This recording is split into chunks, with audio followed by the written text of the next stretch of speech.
Olá, meu nome é Rochelle Likafki e vim aqui conversar um pouco sobre radiologia intervencionista e o risco de lesão de pele em pacientes. Eu sou física médica, membro da Comissão de Proteção Radiológica do CBR, diretora da área de radiodiagnóstico da ABFM e coordenadora da Comissão de Proteção Radiológica do Hospital de Clínicas de Porto Alegre. Declaro que não há conflito de interesse nessa apresentação.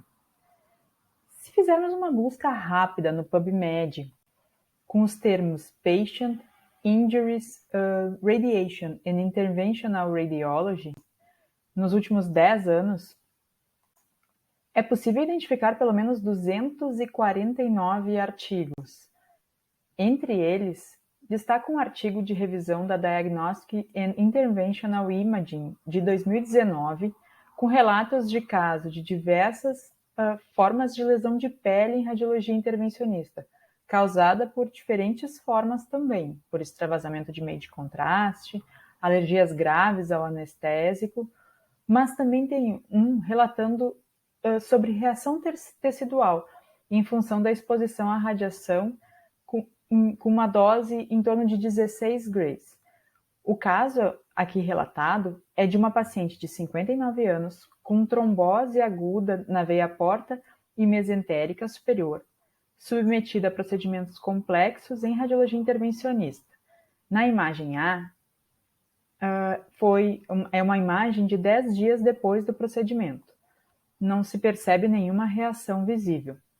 Na imagem C, já é um mês após o procedimento, é possível perceber que ela desenvolveu um retângulo de eritema geograficamente demarcado, com aumento de pápulas eritematosas, que ficou levemente dolorido e pruriginoso. Assim. Nesse momento, ela foi orientada a aplicar hidrocortisona, 1% e hidratante.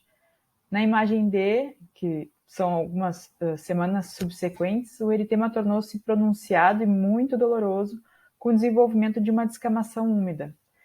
E na imagem E, nós temos 2 meses após o procedimento, onde a gente consegue perceber que ocorre uma cicatrização substancial da ferida. Já ali na imagem H, é possível perceber em 7 meses após o procedimento, a descamação úmida, ela já estava resolvida, né, com uma hiperpigmentação residual e áreas de eritema também residual, com uma epitelização incompleta e uma dor contínua quando em contato com a área. Mas você já teve um caso desses de lesão de pele induzida por radiação em algum dos seus pacientes? Se fizesse essa pergunta assim na década de 90, a resposta seria: eu não espero isso com a minha conduta durante os procedimentos. Já depois de 2010, mesmo que com uma pequena evolução da cultura de proteção radiológica, a resposta já seria, né? Comigo nunca aconteceu, mas eu já via acontecer com outros colegas numa outra instituição. Mas se a gente mudasse a pergunta, né? Você já teve pacientes com dose de 5 grays ou mais? Um caso de lesão cutânea induzida por radiação é arquivado nos tribunais dos Estados Unidos a cada 4 a 6 semanas atualmente, devido a procedimentos intervencionistas. Isso dá aproximadamente 10 casos por ano. As lesões de pele em pacientes em radiologia intervencionista, elas podem estar acontecendo agora, mas não são detectadas ou então não são reportadas. A gente sabe que a radiologia intervencionista é uma área que muitas vezes promove o médico ao papel de MacGyver, né? Durante o procedimento, em função das complicações diversas que podem ser tratadas por esse método. São as diferentes catéteres para diferentes acessos, diferentes terapias. Tem, né, crioablação, alcoolização, ítrio 90, diferentes modalidades para guiar o procedimento mesmo, atomo, angiógrafo, arco cirúrgico, por ultrassom, às vezes as duas modalidades para o mesmo procedimento, né, no mesmo paciente. Num treinamento recente da agência, acessível através dessa página, foi possível reconhecer algumas causas que podem aumentar, sim, o risco de lesão de pele em pacientes em radiologia intervencionista. Eu ainda citaria né, um aumento do número de casos, né, crescente dessas terapias por radiologia intervencionista, seja por indicação de um guideline ou mesmo por indicação individual, sendo às vezes o último recurso, né, antes de um método mais invasivo. Há ainda a falta de treinamento para operar o equipamento de fluoroscopia ou arco cirúrgico, né? É muito deficitário o número de cursos de operadores de equipamento em radiologia diagnóstica intervencionista que tem a sua formação, na sua formação, na sua capacitação, incluído a operação de equipamentos ou sistemas tipo arco cirúrgico ou angiógrafos. Essa carência, ela muitas vezes faz as instituições capacitarem esses profissionais no próprio local de trabalho ou até mesmo fazerem uso dos próprios residentes médicos, né, ou equipe de enfermagem. Além da variedade de dispositivos endovasculares para terapia de diferentes patologias, elas acabam por cobrar muito do intervencionista uma atualização ou uma adaptação, por vezes, muito intensas, né? Isso reflete na pouca atenção dada à proteção radiológica nessa especialidade. O treinamento recente da agência ainda ressalta que o risco de lesão de pele em pacientes com mais de 120 quilogramas ele aumenta significativamente, né? Então, quanto maior a espessura desse paciente, também a ter a incidência do feixe de raio-x, também faz aumentar o risco de desenvolver lesão de pele. Bem como em procedimentos com complicações técnicas, né? Casos mais difíceis e procedimentos guiados por fluoroscopia na mesma região, que precisam, às vezes, ser repetidos em um intervalo inferior a 3 meses. Outro aspecto levantado como causa está vinculado com a falta de calibração ou a falta de manutenção, de controle de qualidade dos equipamentos de fluoroscopia e radiologia intervencionista. Aquela imagem esteticamente mais bonita não necessariamente é a melhor para o procedimento em questão. É preciso colocar em uma balança sempre a qualidade da imagem e a dose do paciente. Esse fator, atualmente, ele pode ser otimizado, né? Ou talvez nos próximos anos a gente acompanhe a otimização nesse sentido, e devido à nova regulamentação da Anvisa para a área. Mas como eu, né, médico, radiologista intervencionista, posso mitigar o risco da lesão de pele do paciente em radiologia intervencionista? Essa discussão ela é um pouco mais antiga, né? No ano de 2000, a ICRP publicou em seu reporte 85 resultados de um grupo de trabalho sobre prevenção de lesões por radiação em procedimentos intervencionistas. Foram considerados os prováveis efeitos determinísticos, técnicas para reduzir a dose e o acompanhamento do paciente para detectar efeitos tardios, além de discutir estratégias práticas de proteção radiológica.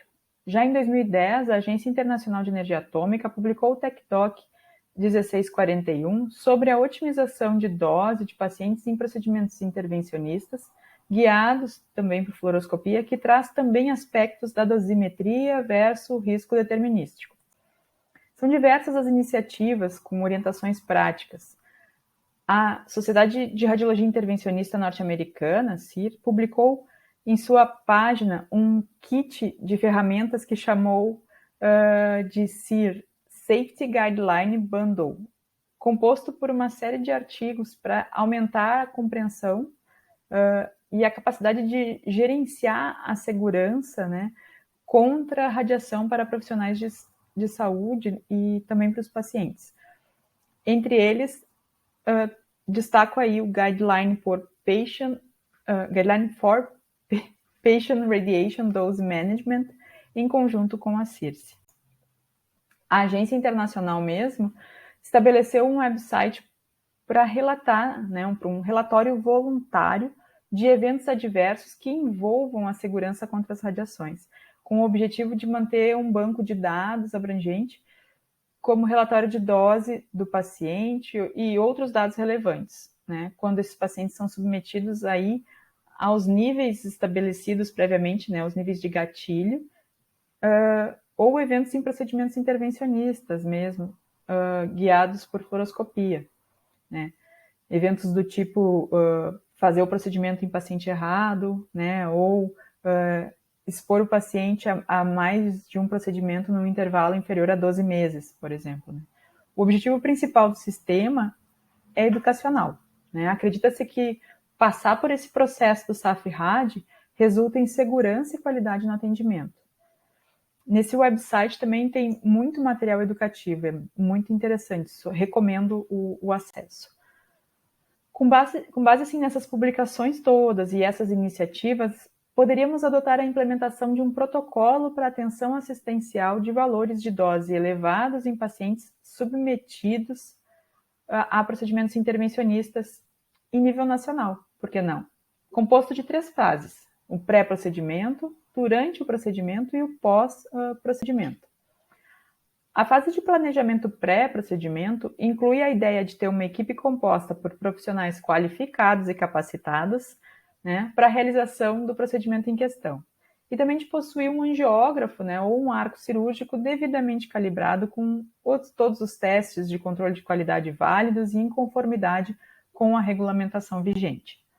Ainda no planejamento pré-procedimento, é de suma importância a educação do paciente e o registro do consentimento livre e esclarecido. Deve ser esclarecido para o paciente quanto aos riscos do procedimento como um todo, mas também incluir os aspectos da exposição à radiação ionizante. Lembrando, né, sempre que esse processo do termo de consentimento ele é um processo ativo entre o médico e o paciente, e não pode ser encarado apenas como um documento para uma assinatura. Né? Deve considerar também as exposições prévias à radiação ionizante, incluindo a radioterapia, para ter um melhor planejamento desse procedimento. O cuidado durante o procedimento deve-se definir e controlar alguns níveis de alerta, que são níveis intermediários, para garantir que não serão atingidos aqueles níveis de gatilho já previamente estabelecidos que podem vir a gerar risco determinístico. Isso pode ser definido entre o profissional da equipe assistencial ou entre os profissionais da equipe assistencial, né? O médico, técnico em radiologia, técnico de enfermagem, enfermeiros, enfim. Né? Por exemplo, né, o técnico em radiologia pode avisar o médico quando o descritor de dose na entrada da pele, que é aquela medida que aparece em gray no display do equipamento, quando aquela medida atinge 2 grays, por exemplo, de forma que o médico operador não vai parar o procedimento, porque, na verdade, esse procedimento ele foi justificado, né? Mas ele pode ter um maior cuidado, né, para que a gente não atinja aquele nível de gatilho para risco de lesão de pele e criar alguns critérios de otimização até finalizar, né, esse procedimento.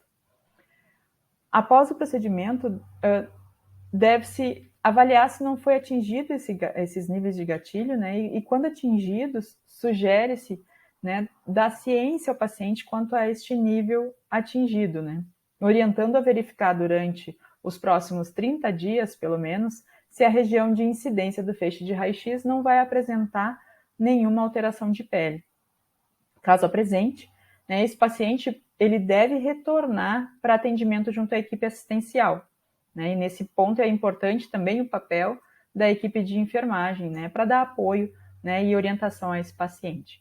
A ideia aqui, nesse momento, não é condenar assim, ao paciente que, sim, ele vai ter uma lesão de pele. Né? Isso é muito relativo e depende também da radiosensibilidade de cada paciente, até porque, além da radiosensibilidade, ainda a gente tem um descritor de dose, que não necessariamente vai ser a dose na entrada da pele, pode, em função da incidência, ser diferente, né, em função da angulação do gantry do arco cirúrgico ou do angiógrafo, né, essa lesão da pele está associada a um descritor. Então, existem muitas probabilidades, né?